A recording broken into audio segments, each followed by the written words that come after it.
Thanks for joining us at the Business Growth Cafe, where each week we select from a menu of topics for a focused discussion with an industry expert to provide insights that can impact your business's growth. With your host, Angelo Ponzi. Hi, I'm Angelo Ponzi, your host here at the Business Growth Cafe, and thank you for joining me. You know, on the show, we've talked about money a whole lot of times, whether it's your understanding your business financials, whether it's about companies, startups looking for investments. We've even talked about preserving your wealth and your estate. And we're going to talk about that again today. And I think it's important that we work and you work for a long period of time, and you get towards the end and you start thinking about exiting, or an event happens in your life and you need to sell your business. How prepared are you? When did you start preparing? How do you preserve your wealth and grow it at the same time? But also important in this process is about your legacy. Who are you?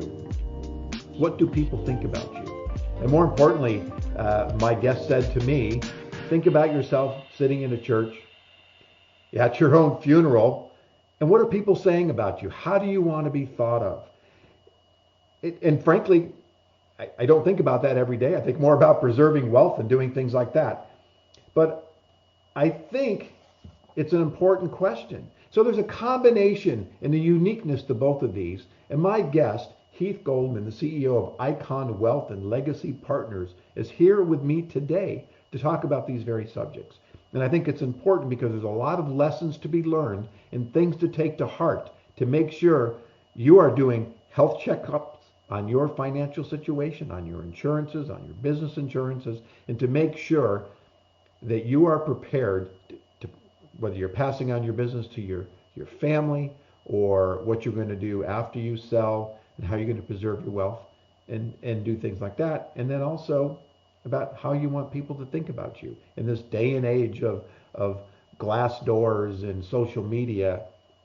You know, people can post a lot of stuff about you or your business and things like that, and sometimes there's some cleanup to be done. So fascinating conversation. I'm excited to have Heath on, and we'll be right back to talk about how you can do that right after this commercial break.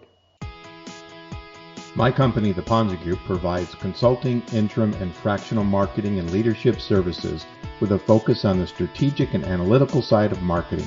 We take a holistic approach to driving business growth. Consider us your marketing architects. We use research to gather the necessary insights from your customers, prospects, the competition, and the marketplace to develop fact-based approaches to building effective and efficient growth plans. And, much like a general contractor, we partner with internal teams of carefully selected, vetted individuals and organizations to execute the strategies and plans, as well as provide oversight and management to ensure we stay on brand and plan. To learn more about our services, visit theponzigroup.com. As I mentioned, I have Heath Goldman, CEO of Icon Wealth and Legacy Partners. Heath, welcome to the show. Angelo, thank you for having me.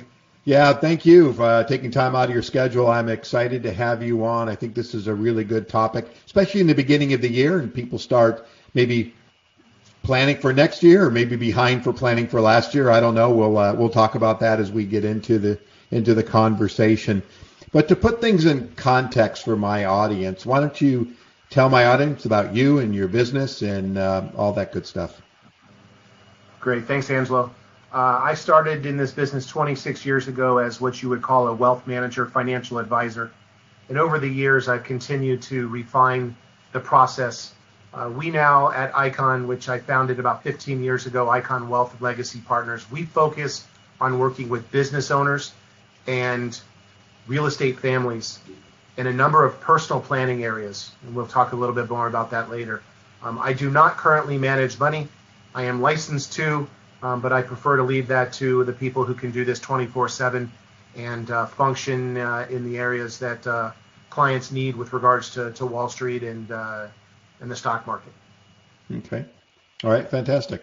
So when you think about growing your business, I mean, obviously you've been growing over a period of time, but when you think about everyday business activities to continue to grow your business, what keeps you up at night? That's a great question. I think what keeps me up at night is the issues that my clients face. I internalize a lot of their issues, and whether it be, is my son or my daughter going to take over the company?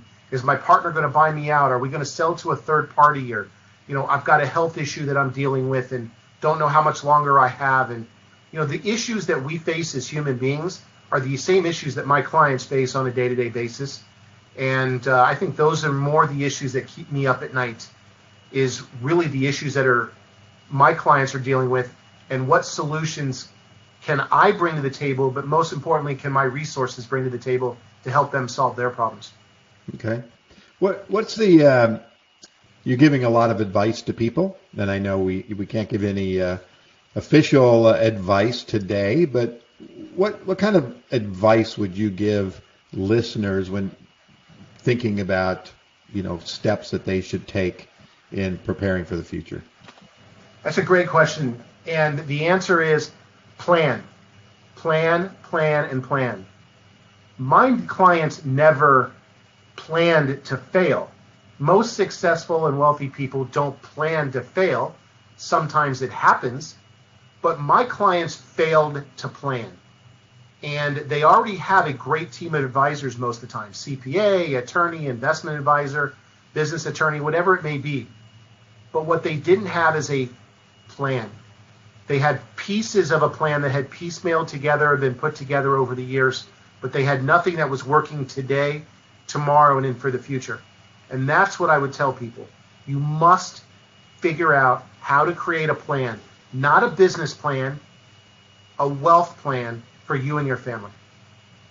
Well, I think so many times, and I think about exit planning for business owners, and so many times I've been told the day you start your business, you should start thinking about your exit.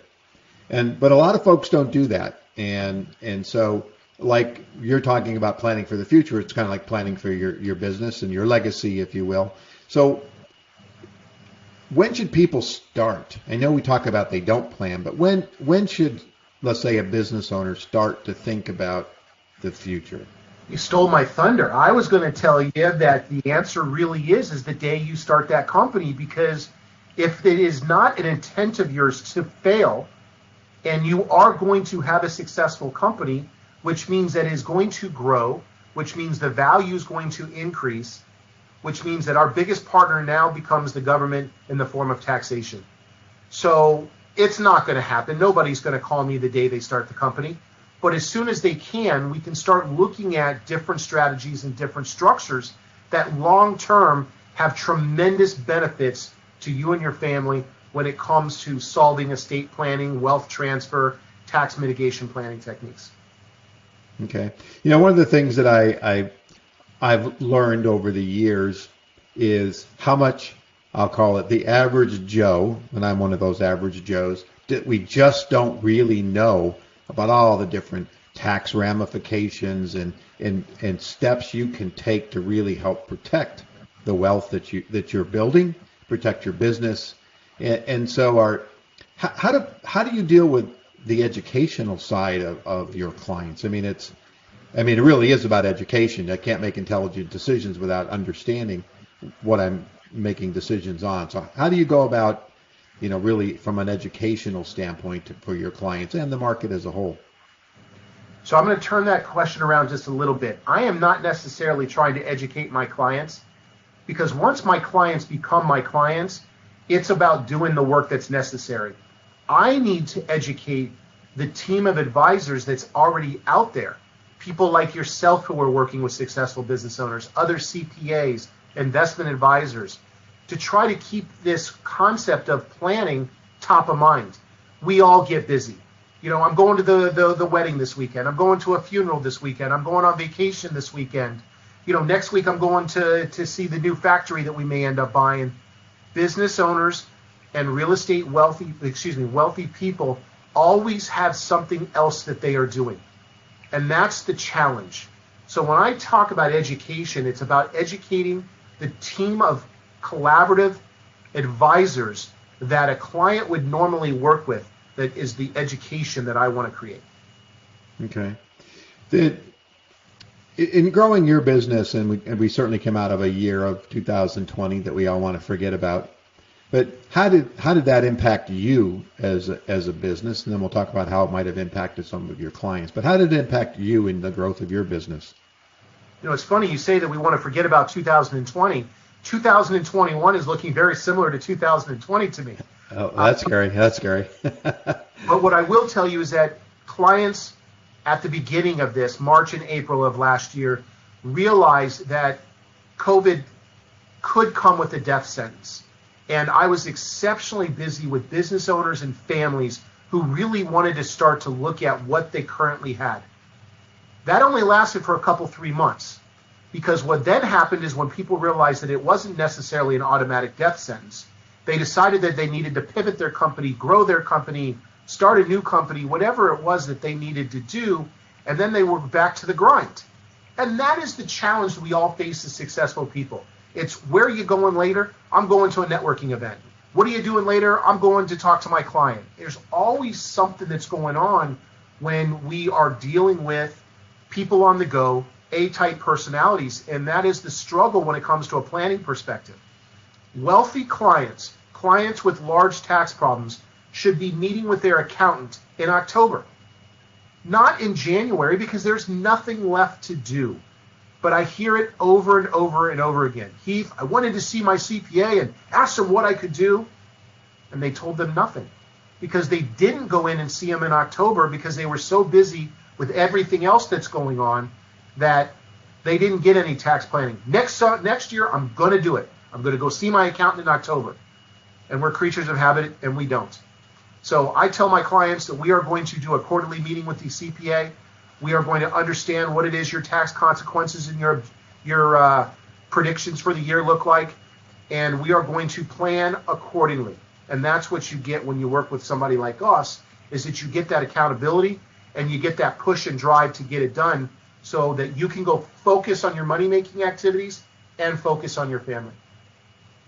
You brought up a great point. If you're waiting until January to start your tax planning, it's a day late and a dollar short, and really about getting ahead of the game. I mean, it's like any kind of planning, whether we're doing business growth planning or whatever it happens to be. You can't wait until it's on top of you to figure out 2022. We need to be doing that now and figuring out the rest of 2021, because you should have already planned that out 6 months ago. So I think it's very similar in doing a lot of that. So you mentioned something, and I want to talk about it just a little bit before we kind of move into 2021. Actually, I can't believe it's already February. It's blown me away. But one of the key areas is from a business development standpoint for our businesses was networking, was getting out to meetings, meeting people, a lot of activity, spreading the word, spreading the wealth, if you will. And so from a strategy standpoint in growing your business, what are some of the things you've been doing? Because really networking kind of somewhat cut us off at the knees. It's a struggle. I am an A-type personality, and I was doing a lot of networking. I am on Zoom for probably 8 hours a day. Certain meetings have done a very good job of pivoting. Others have allowed me to meet individuals, and in the 1 hour Zoom it's fairly convenient. It's an efficient use of my time. I would tell you I'd much prefer to be in person with somebody, getting to know them better, but it is the best of what we have right now, and to be safe and appreciative of what my family has given me, and I don't want to obviously take something from the outside and bring it back to them. I try to stay as diligent as possible. I do get out, on a onesies and twosies type, meeting. If, socially distanced, apart from people, I'm okay with that. But mostly it's been pretty much online. But we're all in the same boat, Angelo. We're all doing online meetings, so people are at least more receptive to it. If I had come to them a year ago and said, "Hey, let's do a Zoom meeting," what are you talking about a Zoom meeting? Meet me at the bar, meet me at the coffee shop, meet me, wherever we're going to meet. But we're all in the same boat now, so I think it's been a little bit more. It's acceptable, really, for people to do. It's the norm, and people. Yeah, it is the norm. And now people start talking about getting together in person for a coffee. I mean, it's like, okay, sure. It's a little hesitant. I know right towards the end of the year is we got through Thanksgiving, and I had a few things planned, a couple golf outings, and my wife started talking to me and basically saying, "You go play, but if you come home and you bring COVID, you got bigger problems than COVID because I'm going to take care of you." So I actually had my second in-person meeting. Actually, the second one was today, where I went out and met a client. And so, slowly but surely, but to your point, it's about being safe. So here we are, February 2021.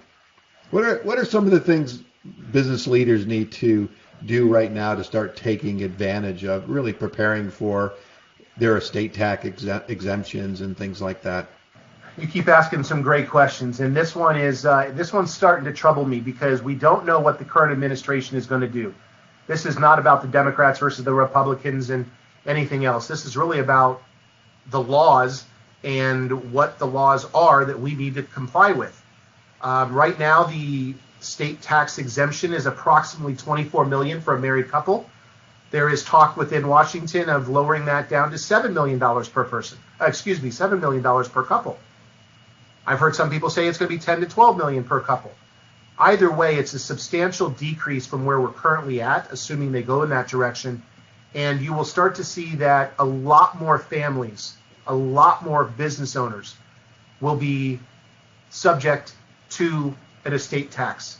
And the estate tax is onerous. It's a 40% tax. So you make $1, you pay 45 cents in taxes, and when you die, you're supposed to pay another 40 cents in taxes. That's why we love what we do, and we try to push people to get this work done. So I don't know where we go from here, but the questions that I want to ask the audience, but I want the advisors in the room to be asking their clients is, when was the last time you reviewed your estate plan? I think it would be shocking to a lot of people that there are really wealthy people that have never had an estate plan yet, or one that is outdated. Kobe Bryant's was not up to date when he passed. Prince didn't have a great one. Gandolfini, when he passed, didn't have one.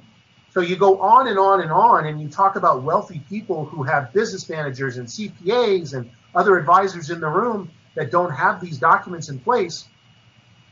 The people on this call probably are in a similar situation. When was the last time you reviewed your estate plan? When was the last time you looked at your life insurance portfolio? When was the last time you looked at your property and casualty portfolio? I had a client recently that we did an overall analysis for, and he said to me, Heath, why are those 2 cars on your analysis? I said, because they're on your bill. He goes, I haven't had those cars in 3 years. He goes, those were my wife and daughter's old cars.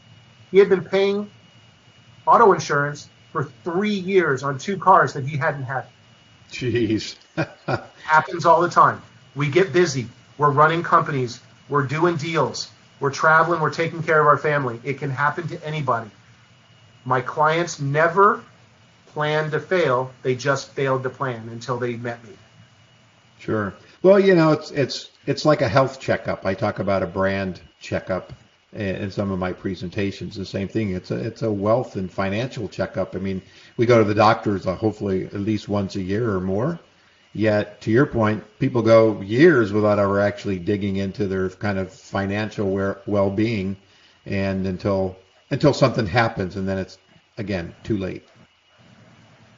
You're absolutely right. And I will tell you, I got plenty of clients that you start to go through the life insurance underwriting process with, and you ask them when was the last time they saw a doctor, and they tell you they can't remember.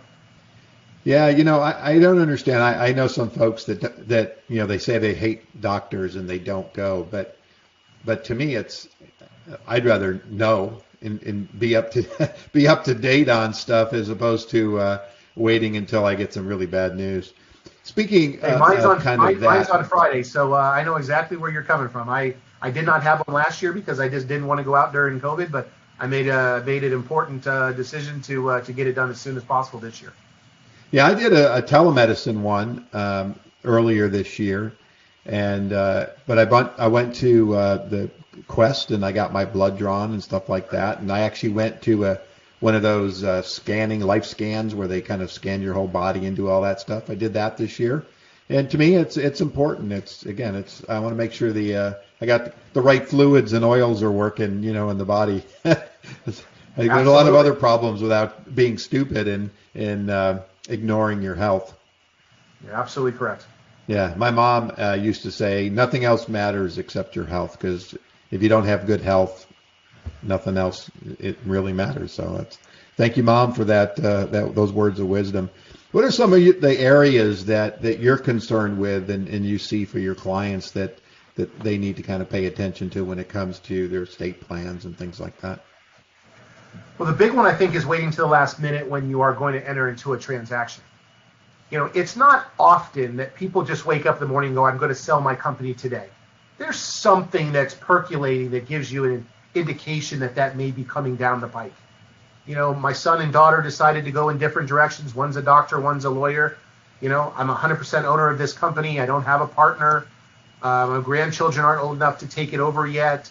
Well, there's indications of what that may look like in the future. And what I would tell people is that you really should be thinking about what that exit looks like, when that exit may occur, and then start to take the appropriate steps now to start to deal with the anticipation of what that large tax bill may be, especially on the successful companies.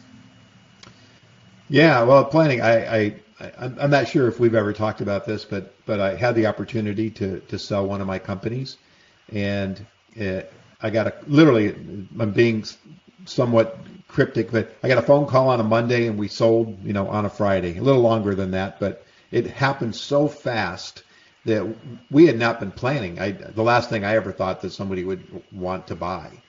But, the moon aligned and all of a sudden the phone calls happened. And so it happened very quickly. We had not planned. We were not ready for it. It was a scramble city. I'm sure at the end of the day we left some stuff on the table, but it was nerve-wracking. But if we had planned it, to your point, maybe not so much. And I'm not certain that that's not the situation that I'm talking about. There are times where something like that occurs. But if you've got an idea that there is going to be a large event, transition, succession point, start to think about it ahead of time. What about, you mentioned your son and daughter and you got multi-generational families. Do those tend to be a little more difficult in navigating the personalities, if you will, when moms and dad are passing it down to their kids, or vice versa, or family members are splitting up? What's some areas to look at there from landmines? I don't know if they always go hand in hand. I mean, personalities is going to be an issue when you're in the planning process. But there's been plenty of times where the personalities, did not interfere with the planning process.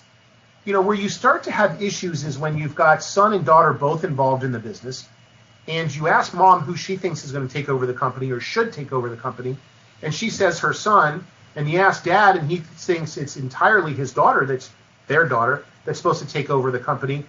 And then the question is if you sat down with either your son and your daughter and asked them if they want the company. You pay them very well. Okay? They got great homes. They got great benefits. They got great vacation time. Maybe they enjoy being a high-paid employee. Maybe they don't want to be the CEO of this company when you grow. And so those conversations need to take place, and they don't take place as often as they should. And then all of a sudden you start to compound the timing and the personalities, and then it becomes a really difficult transition succession conversation. Right. So having those ahead of time is exceptionally important. Okay. When does someone pick up the phone and call you? I mean, what prompts me, for example, to pick up the phone and say, I need to talk to Heath? That goes back to the question you asked me before, and that's the education. If I educate you well enough, and I've put a couple of red flags in your brain that pop up when you hear a client talk about it, that's when I'm going to get that call. That could be when a client says, I'm thinking about selling. Somebody else is going to be taking over my company. I've got a serious health issue that I'm challenged with. What else would there possibly be? Those are kind of the main ones. And then my education to my other advisors is don't wait for the client to say it to you. You bring it up as part of the conversation. I noticed you had your daughter with you at the last meeting. Is that something that, you're looking to for her to be your transition, your succession? And you're going to get the answer very quickly. So I'd love for people to be a little bit more proactive with their clients in some of the other areas that's not their core competency. You talk about branding and marketing, and that's what your expertise is, but you're helping these clients become successful, grow, become more valuable, whatever words you want to use. And then the question is when I am successful in helping you grow this company, which means that you're going to have a higher valuation, what are you going to do with that? Now, that could be a question that you ask them, and that's not a very probing question from a what are you worth and how much do you make and, all of those questions. So that's the education that I try to get out there into the community and say, what are the issues that you could be spotting that may not deal with marketing, growing companies, CMO, whatever it may be, but it is what the clients need and want to hear. Okay. Is this what you refer to as legacy planning? No, I think the legacy planning more or less is, to be morbid for a moment, Angelo, when I'm sitting in the pews listening to somebody give a eulogy, how are they going to talk about me? Was I a great person? Was I only a good CEO? Was I an amazing father? What does that look like? And I think that's what I want people to think about, because every day you are either building or detracting from your legacy. The one that I speak on a lot, and I picked a really bad topic, I didn't even think about it. I spoke about Kobe Bryant's legacy in a presentation in Boston, Massachusetts. Okay? The Celtics and the Lakers hate each other. So this one did not go over as well in that room as it did here locally in LA. But I said, what do you think women think of Kobe Bryant? He had an issue in a hotel in Colorado that really detracted from his personal brand at that time, his legacy. He has come back to build that thing up beautifully. And when he unfortunately passed, his legacy was about what he had given to his children, girls, basketball, whatever it was that he was giving back. And I think that was to build up that legacy piece that was detracted from that incident that happened in Colorado. And I think that's really what I'm talking about. When I talk about legacy planning, it's what are you doing today that they're going to talk about? And how are they going to talk about you? And not just the fact that you built this wonderful business and sold it for a lot of money. Who are you as a person? And I think that is an exceptionally important topic for families to think about, because once again, it goes back to the question you asked before about personalities. We all have one.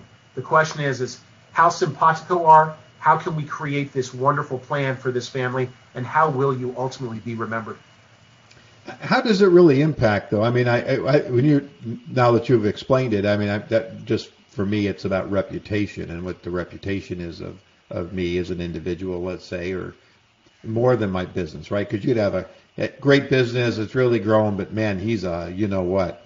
And, correct. If that's what people are thinking about, I actually worked with a company a few years back, and it exploded. I mean, it literally went from borrowing on credit cards to $100 million in like a year and a half. I mean, it was just unbelievable growth. But the CEO, people just despised her. And when she walked into the room and the stuff that was written on Glassdoor, and so we're really talking about that reputation, that legacy that she potentially could leave, regardless of how successful the company was and what people thought about her. And potentially that does, yeah. Sorry to interrupt you. Go ahead. I was going to say, but potentially that I can see now as we're talking, that really could impact the company, right? Because people hear about that, they don't want to deal with it, with her or him. They understand maybe the way they treat people, and so really it comes back to those individuals and beyond, the success or not success of the organization. My most successful companies are run by people who are prominent members of the community as well. That may just be, giving to local nonprofits. It may be at their church or synagogue, whatever it may be. But every one of my most successful, liked CEOs are also involved in the community in some form or fashion. And I think it goes back to exactly what you're talking about. And those comments on Glassdoor are not going anywhere. They are part of your legacy. If they're not true, then you need to do what's in your best interest, in the company's best interest, in your family's best interest to enhance that legacy and that brand, that personal brand. Yeah. Yeah, I really hadn't thought about it the way you're describing it, but yeah, about the reputation and what people think. And again, I'm not going to go to the sitting in the pew and having somebody talk about me, but more importantly, to one of the networking organizations, more back live, and somebody whispering across the room that, hey, that guy's a good businessman, but he's a real, what. That would be devastating. I mean, because again, that now all of a sudden, people love to talk about negativity, and unfortunately, gossip exists and people like to talk. And so that kind of stuff spreads like wildfire. And so I think it's really important that companies do things. So how do you work with your clients to when you talk about legacy, to help manage that for them? So once again, you keep asking great questions, and I'm glad we're able to talk about this today. I think it goes back to having a desire to create a plan that is going to make sense for you and your family. And it's step by step. We may not be ready for an exit or a transition today, but we are ready to create an estate plan. Because if God forbid something happens to me, excuse me, what happens to my company? Is my wife prepared to take it over? Is my husband prepared to take it over? The kids are too young. They're not even ready to take it over. What is going to happen? My kids are young. God forbid something happens to my wife and I. What is going to happen to our children? I mean, these are real life issues. So you start to take steps in putting this together. And because I've been doing this long enough, I know what the next step is after the first step. So I keep pushing the steps, and I get my clients to focus on the next step because I'm leading them down that path. I want them to do two things and two things only for the most part. I want them to focus on their money-making activities, and I want them to focus on their family. Everything else, I'm going to step by step with you, getting the plan in place so that when we look at each other at the end of the year, we're going to look at each other and go, this makes a lot of sense. What's year 2 look like? What's year 3 look like? What's the 30th year look like? If I'm a 50-year-old businessman, it is likely that I could be here for another 25 or 30 years. Mm-hmm. Okay? What's that growth look like? What's that marketing plan look like? What's all of that stuff look like? And those steps that I take along with my client is ultimately going to build that plan that makes sense for them today, tomorrow, and in the future. Okay. But let me backtrack just 1 second in thinking about exit and talk about capital gains. From how does a business, and when you're dealing with people that are selling their business, how do you deal with the capital gains from the sale of the business? How does all that work? So I'm really hoping that we get to talk to somebody, 1, 3, 5, 10 years out from that exit point. And to your point, Angelo, you got a company that's worth $5 million today, and you're trying to grow it to 15 or 20. Okay, that 10 or $15 million delta between 20 and 5 is going to be your capital gain exposure. So if I do proper planning today, and I figure out some strategies that allows that asset to still maintain control by patriarch and matriarch, but we don't have all of that 15 million, the difference between the 5 and the 20, subject to capital gains in the future, I'm creating additional wealth for that family. But when you wake up in the morning and go, okay, the business is worth 20 and I'm selling it today, I don't have that ability to protect that 15 million from capital gains. And roughly that's a $6 million tax bill. So if I have $6 million of extra money that my client's going to be able to utilize for their legacy, for their retirement, for their grandchildren, great-grandchildren, whatever it may be, that's a lot of money. Mm-hmm. But if I don't take those steps by steps with my client along the way, I'm not going to be able to protect that money in the future. Interesting. What do you think the biggest misconception is about what you do? I love this question. I get it asked almost every meeting. And I think the answer is very much that wealthy people have it all done. I gave you a bunch of names of famous musicians and actors that at the beginning here. that didn't have it all done. Just because you're wealthy does not mean you have it all done. Just because you're wealthy and have a team of advisors already working for you does not mean you have it all done. I need collaboration, I need communication, and I need coordination of all of those different advisors. And that's what I bring to the table. When the CPA doesn't want to leave Beverly Hills to drive to Irvine to see the client because it takes up way too much of their time during the day, and they've got other clients they need to focus on as well, something's going to get broken down in the planning process. Mm-hmm. So that's why I typically show up at my clients' offices or at their home. I sit down with them and their spouse, and we build that plan, and then I drive to the CPA's office to make sure that all of the different moving pieces get put in place properly. Once again, allowing my clients to focus on money-making activities and focus on their family, and that's what's critical about this process. Yeah. Yeah, you mentioned about actors and stuff. I remember years ago my parents telling me Abbott and Costello, which were wildly popular back in the 40s or 50s, and I think they died broke from tax issues, if I'm not mistaken. And we're not guaranteed tomorrow. So, I'll make another $1 tomorrow if I blow this one today. Well, that's not guaranteed.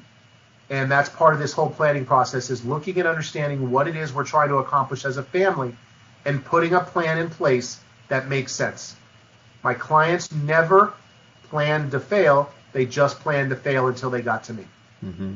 Do you have I know we talked about, give me some examples when we were talking about estate and stuff. Do you have any examples of kind of and maybe you can't use any names, but kind of a success in managing the legacy for someone or some organization? Well, yeah, along the way, there are times where A-type CEOs do not have the best reputation. But when you start to have that, you didn't want to go there, to that eulogy conversation, or how are your children or grandchildren going to remember you? I've had some really successful conversations with people. They look at me and go, you know what? I don't like the person I am. I am going to change. I want to wake up in the morning and look in the mirror and want to see that person succeed today. I want that person to be liked. I want people to go, when can I play golf with that person? Because I really want to be around them. And so I have seen some people go from, I don't even like that person, to that is the life of the party. And I think those are the successes that I love to see. Okay, interesting. So what inspires you? What gets you out of bed in the morning? Little more difficult during COVID, so let's put COVID aside for a moment. What really motivates me in the morning is being able to have some success with a client situation. We are looking at the children or grandchildren taking it over. What have we done to be able to utilize, the strategies to be able to do that, to do that successfully? That's really what motivates me. Getting up in the morning and being able to help people. Even if you don't become my client and you have somebody that you want to introduce me to that needs my advice or services, I'd love to just talk to them, because if they can walk away with one nugget, even if we don't become a relationship, that makes me feel good. I like helping people, and it is important to me to be able to help people. Okay. So we're coming down to an end here of the conversation. So, Heath, what are if you could sum it up into some tips, guidance to the audience, what are 2 or 3 or 4 or 5, whatever? What are some kind of highlights that they need to write down, put into action right now, to basically preserve their legacy and hopefully preserve their wealth? Turn around in your desk, grab that drawer open, and pull out your estate plan, your investment statements, your property and casualty statements, your life insurance portfolio, and have it reviewed. And if you don't have all of that stuff current, get it current. That's the challenge that I face. Is I used to go to the office, and I knew that as soon as I asked my client or prospective client to turn around, that desk had everything in it I needed. Well, they may not be going into the office as much. I'm certainly not going to their office as much. I'm having more troubles getting the documentation that I need to at least do an analysis for people. But that's what I would tell you. Grab your documents, and if you don't have documents, you need to get those documents updated or at least put in place. All right. Well, let's tell the audience then how they can reach you in case they don't have those documents in place and or they need to get their plans looked at. So what's the best way to reach you? Either email, Heath, Heath, G as in George, at Icon WLP, that stands for Icon Wealth and Legacy Partners. So HeathG at iconwlp.com, or phone number is 818-981-7184. Please call me if you have questions. All right, and then certainly you're on LinkedIn, and obviously you have a website, so they can find all that information on LinkedIn as well, correct? Absolutely. All right. Well, thank you so much. I really appreciate your time today. It's been a great conversation. I've been learned a few things here that I didn't know, so that's always good. That's one of my goals too. This is business advice for my listeners, but I get the benefit from all these conversations as well. And so I really appreciate you taking time out of your busy schedule to provide my listeners some advice and some insights, and hopefully they can call you and preserve their wealth as they build it, or make sure that they're on the right track to build wealth. Angelo, thanks for your time today as well. All right, thank you. Take care. Heath, thank you again for joining us at the cafe today, and thank you for you listeners to joining us as well. If your business needs a CMO or senior level marketing leadership, but you're not quite ready for a full-time person yet, connect with me to find out more about my fractional interim or consulting services. You can visit theponzigroup.com to find a variety of resources, blogs, videos, ebooks, and you can certainly connect with me on LinkedIn. And lastly, if you're a subscriber to the show, thank you very much. And if you are a subscriber, please let others know about the great content they can hear on the show, like they did today with Heath. You can learn more about that at thebusinessgrowthcafe.com, or you can listen on any podcast platform you like to listen to. And don't forget to join me here next week at the Business Growth Cafe.